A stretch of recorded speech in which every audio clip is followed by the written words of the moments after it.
The air inside the central meeting hall was thick with tension, each breath seemingly heavier than the last. Dr. Elena Vasquez stood rigid, her gaze locked with Malik Endauer's steely eyes as the two volleyed arguments like charged particles in the confined space. Around them, the hum of advanced machinery and the faint hiss of atmospheric regulators underscored the urgency of the moment. "We cannot afford to delay," Malik insisted, voice low but firm. "The coalition demands transparency. Our sponsors expect results and control." Elena's hands clenched at her sides, knuckles whitening beneath the worn leather gloves she always kept close. "Control is precisely what we must resist," she shot back. "This is not a bargaining chip for political power. We're custodians of a legacy that transcends any government or corporation." Their debate was no longer simply about research protocols or data sharing. It was about the soul of the expedition. The discoveries on Cradle were monumental loafering answers to humanity's forgotten beginnings and the potential to reshape civilization itself. Yet this promise brought shadows, greed, ambition, and the lure of domination. Commander Raiden Cho, stationed at the security hub, monitored encrypted communications with a growing sense of foreboding. His experience in military operations had taught him to recognize the subtle signs of infiltration and subterfuge. Tonight, the encrypted chatter suggested that corporate agents from Helix Industries were attempting to breach their internal networks.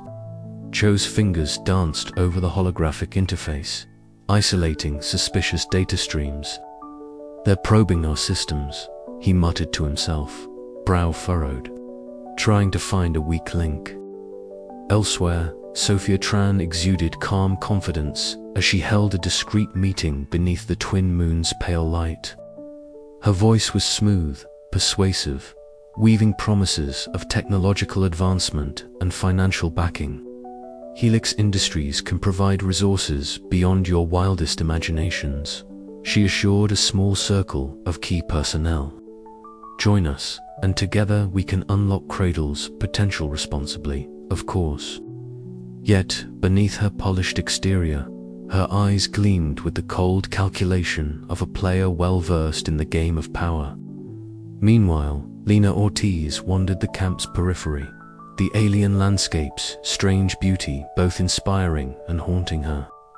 The ruins they had uncovered whispered stories of a civilization lost to time, and she felt the weight of their silence pressing on her heart. In a soft voice, she murmured an invocation to the ancestors, those who had once called this place home. "We owe you respect," she whispered, "and vigilance." Back in the meeting hall, fractures within the expedition became undeniable. Some members, swayed by Malik's pragmatism or Sophia's enticements, advocated for collaboration with external powers. Others, led by Alina and Lena, warned of the dangers inherent in surrendering control. The rift deepened, the once united team splintering into factions driven by ideology, ambition, and fear. Meetings grew heated, alliances shifted, and trust eroded like the ancient stones beneath their feet. Tensions culminated in a volatile confrontation during a council session. Voices reverberated off the metal walls as accusations flew. Elena's voice rose above the cacophony, a rallying cry for integrity and preservation. "We stand at a crossroads," she declared. "To protect this legacy, we must remain united. If we fracture now, we risk losing everything, not just the secrets of Cradle, but the future of humanity itself." But the damage was done. The expedition's cohesion was compromised, and with it, the safety of Cradle's knowledge. Outside, faint lights flickered in the distant signs that external forces were moving closer, drawn by the promise of power. The planet's ancient secrets trembled on the edge of exposure, vulnerable to exploitation and destruction. As the chapter closed, Alina gazed out at the horizon where alien stars shimmered coldly. The weight of responsibility pressed down like the planet's own gravity. We must choose our path, she thought, before the rift consumes us all. To be continued. The twilight settled slowly over the ancient amphitheater, the broken stone seats rising like the bones of a long-dead giant beneath the fading light. Dr. Leila Mendoza stood at the center of the crumbled stage, her breath caught between anticipation and disbelief. Around her, the expedition team had gathered, their faces etched with a mixture of exhaustion and awe. For weeks, they had chased shadows beneath the soil, uncovered whispered symbols carved in stone, and now, at last, the Watchers had chosen to show themselves. At first, it was only subtle signs, the faint hum in the air, a barely perceptible shimmer in the corner of the eye. But then, as the last light of the twin suns dipped below the horizon, the air seemed to ripple, warping like heat over a desert. From the depths of the ruins, figures began to coalesce, ethereal, shimmering beings whose forms defied solid definition. The Watchers, as they had come to be called, stood before the team in all their luminous glory, their bioluminescent patterns casting soft hues of blue and green that danced across the cracked stone surfaces. The team fell silent, a collective breath held as the Watchers' presence filled the amphitheater with an unspoken gravity.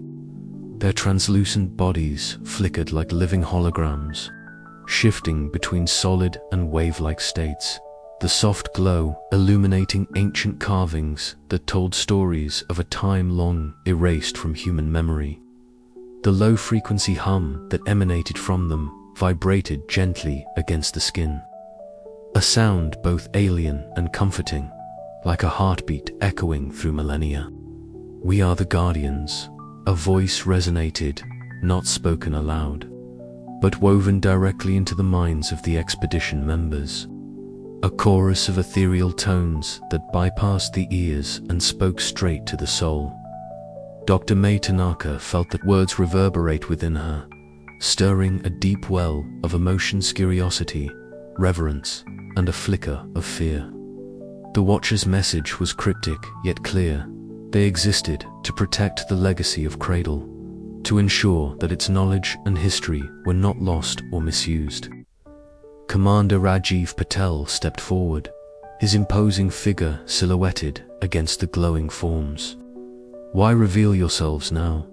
he asked, his voice steady though edged with caution. "What do you seek from us?"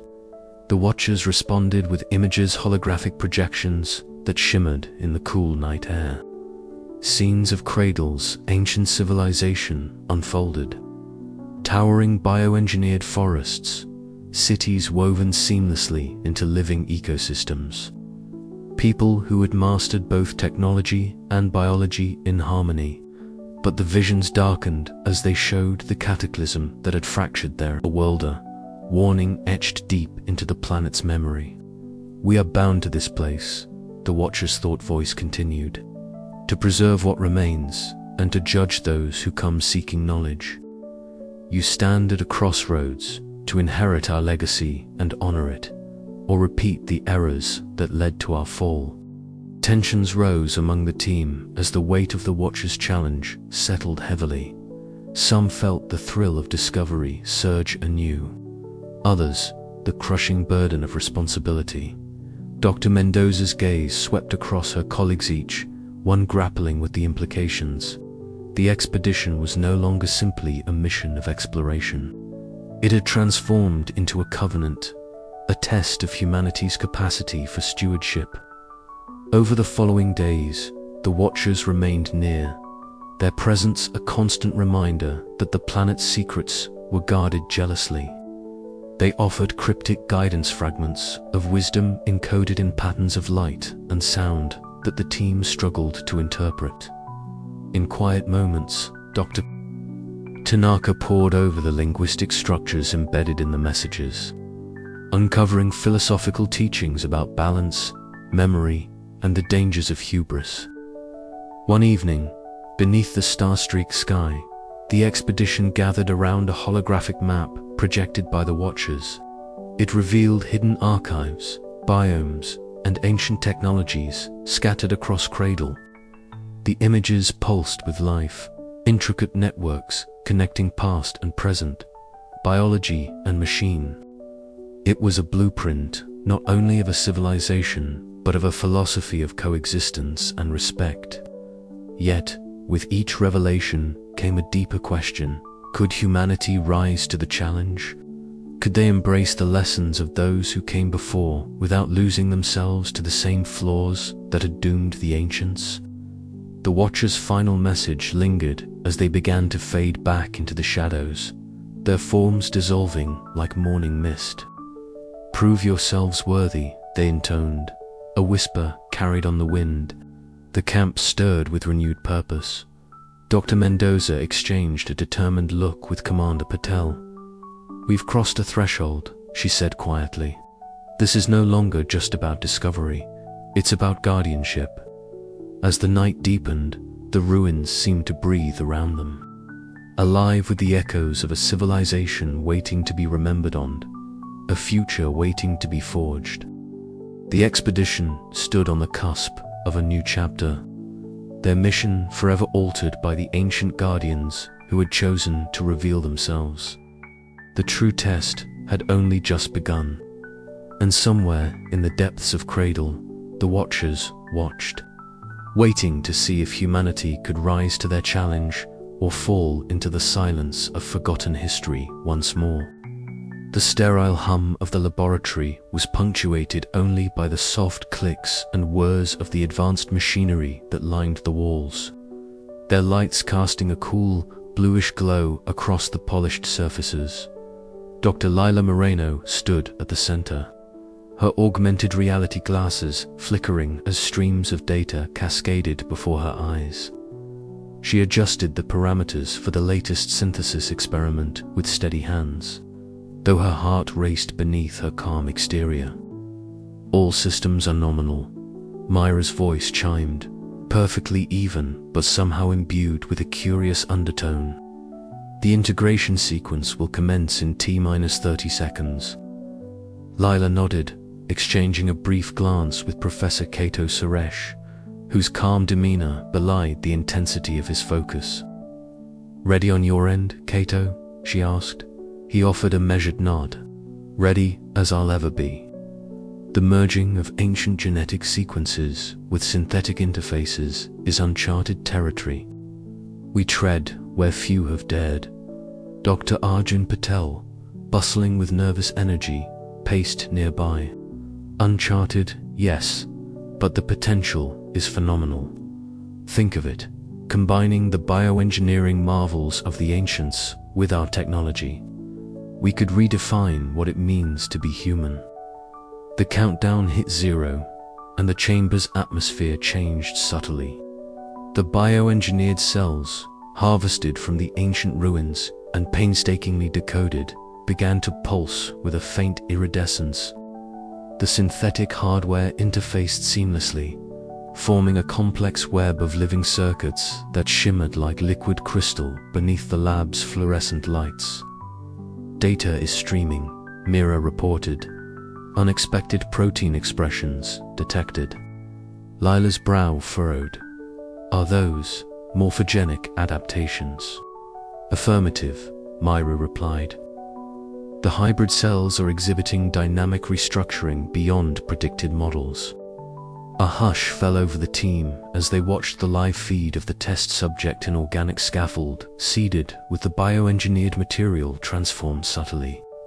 Its surface rippled with shifting hues, the skin-like membrane reflecting light in ways that defied traditional biology. Professor Suresh broke the silence. "This is unprecedented. The ancient civilization's bioengineering was far more advanced than we imagined. Their genetic blueprints seemed designed to evolve on the fly, adapting instantaneously to environmental stimuli." Dr. Patel's eyes sparkled with excitement. "It's living technology, an organism and a machine fused into one." This could revolutionize medicine, environmental adaptation, and perhaps even human evolution itself. But Leela's gaze was troubled. If we push this too far, what happens to the subject's identity? At what point do they cease to be human? The question hung heavy in the air. The team debated late into the night, voices rising in a mix of hope and apprehension. Some saw a new dawn for humanity, a chance to transcend physical limits. Others feared irreversible consequences, the loss of individuality, or worse, the repeating of ancient catastrophes. In the quiet solitude of the lab, as the others retired, Leela sat before the holographic projection, watching the intricate dance of genetic sequences intertwining with synthetic schematics. She traced the glowing strands with a trembling finger, pondering the thin line between innovation and hubris. "What are we becoming?" she whispered to the empty room. Outside, the planet Cradle seemed to pulse in response, its ancient secrets alive beneath the surface, watching, waiting. The synthesis was more than a scientific experiment. It was a step into the unknown, a challenge to the very definition of humanity. And as the team faced the consequences of their creation, none could predict whether they had opened a gateway to salvation or destruction. Yet, amid uncertainty, one thing was clear: the echoes of the ancients were no longer silent. They spoke through living flesh and circuitry, beckoning humanity to listen closely, to understand, and to choose wisely. As dawn approached, the lab's lights dimmed, but the iridescent glow of the hybrid cells continued to shimmer, a beacon of both promise and peril. The story of the Cradle was unfolding anew, and the expedition stood at the threshold of a transformative future. "We must proceed," Leela said quietly, determination hardening her voice, but with eyes wide open. And with that, the synthesis had begun. The next days brought a whirlwind of activity. The hybrid subjects, carefully monitored, exhibited rapid physiological changes. Their skin fluctuated between translucent and opaque, sometimes displaying subtle patterns reminiscent of ancient symbols. Neural interfaces embedded within them responded to stimuli with increasing complexity, blurring lines between biology and technology. Professor Suresh documented every anomaly with meticulous care, often consulting with Mira for pattern recognition. Dr. Patel worked tirelessly to refine the synthetic components, seeking stability without stifling adaptability. Tensions occasionally flared in the lab. Ethical lines blurred as the team confronted the reality that their creations were evolving beyond their control. Some members advocated halting the program, fearing unforeseen consequences, while others pressed forward, driven by the potential to usher in a new era. During one particularly intense meeting, Leela confronted the group. "We have the responsibility to ask ourselves, not just can we do this, but should we? What does it mean for our humanity if we become something else entirely?" Her words resonated deeply, yet the allure of progress was strong. The debate encapsulated the broader struggle of the expedition to embrace the legacy of the ancients without repeating their mistakes. At night, Leela often found herself walking the perimeter of the base camp, staring up at the alien stars. The planet's subtle biosignatures whispered through the air, as if alive and aware. The synthesis was no longer just a project. It was a living testament to the fragile dance between creation and destruction. And somewhere in the depths of the Cradle, the ancient guardians, the Watchers, observed silently, weighing humanity's worthiness to inherit such power. The path forward was uncertain, fraught with peril and promise. But one truth remained: the synthesis had irrevocably changed everything. The question lingered, unanswered: what would humanity become? And with that, the chapter closed. the echoes of the Cradle growing ever louder. The pale light of Cradle's twin suns filtered through the translucent walls of the base camp's main hall, casting shifting patterns on the rugged faces of the expedition members gathered inside. The hum of machines had inexplicably faded overnight, leaving an eerie silence that unsettled even the most composed among them. Dr. Elena Voss sat rigidly nearby, her gaze fixed on the flickering screens, or rather, on the absence of data, where hours before there had been detailed logs, sensor readings, and endless streams of analysis. "Something's wrong," she whispered, voice barely above the stillness. Commander Malik Reyes stepped forward, his usual commanding presence tinged with concern. "Reports are coming in from every section. Instruments are glitching, files disappearing. It's like the planet itself is erasing our work."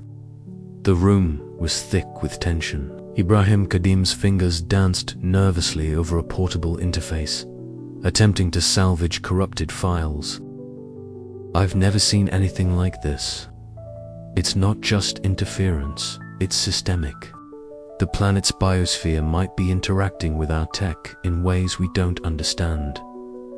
Dr. Anya Patel adjusted the lenses of her glasses, her brow furrowed deeply. "It goes beyond technology. I ran some neuroscans this morning after waking up with a strange disorientation. My memory, it's fragmenting. Small things, names, events, slipping away. But it's accelerating. If this is affecting me, it's affecting all of us." A murmur rippled through the room. Memory loss was more than a technical glitch. It was a threat to their very identities. Elena's voice grew firmer. "We have to act fast.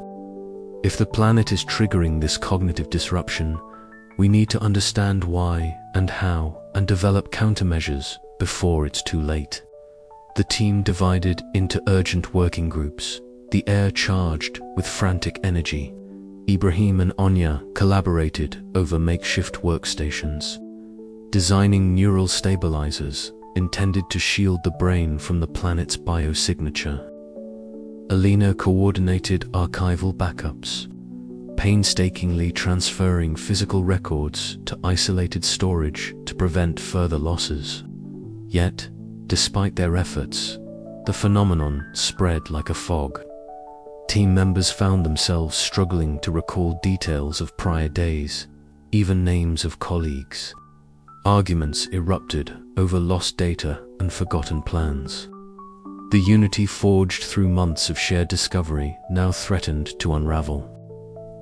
In one particularly harrowing moment, Alina confronted Anya in the dimly lit medical bay. "How long do we have?" Anya's hands trembled as she administered a scan to herself, the devices beeping softly. "If unchecked, memory degradation will render us ineffective in days. We're fighting against the planet's consciousness itself. It's as if Cradle doesn't want to be remembered." Malik convened a crisis meeting, the usually spacious conference hall feeling claustrophobic under the weight of fear. Voices rose and fell, some urging retreat to preserve minds, others arguing to push forward, to defy the erasure. "If we leave now," Malik reasoned, "we may save ourselves, but we lose the chance to understand the truth of our origins. If we stay, we risk losing who we are." The debate fractured the team. Alina pleaded for calm, reminding them of the stakes, not just for themselves, but for all of humanity. "Our memories define us. If we allow them to slip away, the Cradle's secrets die with us, through sleepless nights and fading recollections." The team worked feverishly to refine their neural shields and backup protocols. Anya's research into the planet's biosignature revealed it was a living archive, but one that protected itself by selective forgetting, a veil to prevent dangerous knowledge from falling into unprepared hands. In a rare moment of shared quiet, Malik stepped outside the base as dusk painted the sky in bruised purples and reds. The air was cool, carrying faint whispers of wind through the alien trees. He gazed toward the horizon, the dark silhouette of the ruined city looming like a sleeping giant. The weight of fading memories pressed heavily on his chest, but so did a fierce resolve. "We will remember," he vowed silently, "no matter the cost." As night deepened, the veil of forgetting hung thick over Cradle. But within the hearts of the expedition, a fragile flame of defiance flickered, a beacon promising that the story of humanity's true birthplace would not be lost again.